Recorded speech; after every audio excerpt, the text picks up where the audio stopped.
beneen poñ boo xamante ni bëggoon naa ko leeral fan yi ñu génn gis nañ wax yu bëri jib ay werante jib ci ay vidéo yoo xamante ni ñu ngi koy gis ci internet bi loolu dama bëggoon tamit fii xibaar ni enquête am na ci bu ñu ubbi ci loolu l'enquête boobu nag moom moo war a leeral li am premier ministre wax na ko léegi ci wàllu nit yi faatu ñu leen di jaalewaat seen ay mbokk di massawuwaat ñi ci gaañu ak ñi yàqule te seen yoon nekkuñ ci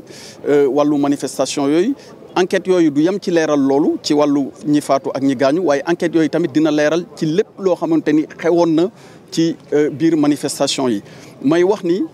ku nekk mën nga joxe sa xalaat ku nekk mën nga xool indi sa jàngat waaye dëgg ki koy indi mooy yoon mi nga xamante ni moo may atte te loolu xañ na fii jamono toll moo ko indi jamono ni muy doxee dafa gaaw na gaawaay boo xamante ni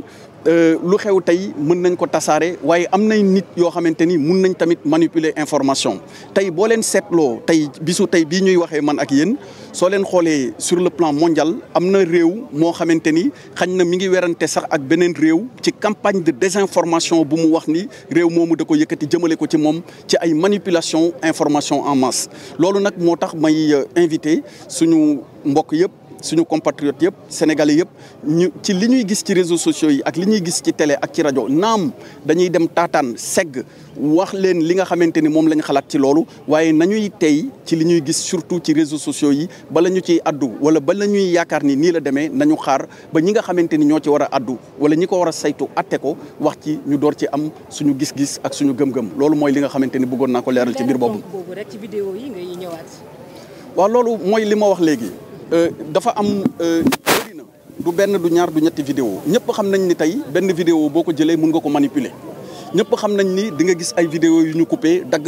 rassemblé waat loolu ñi ko mën bëri na ci Sénégal moo tax may wax ñu tey bu ñu gisee dara ci réseaux sociaux yi nañ ci tey su fekkente ni am na ay version yu ci bokkul ku nekk joxe ci li nga xalaat tamit nañ ci tey ba ñi nga xamante ni ñoom ñoo am jumtukaay ci war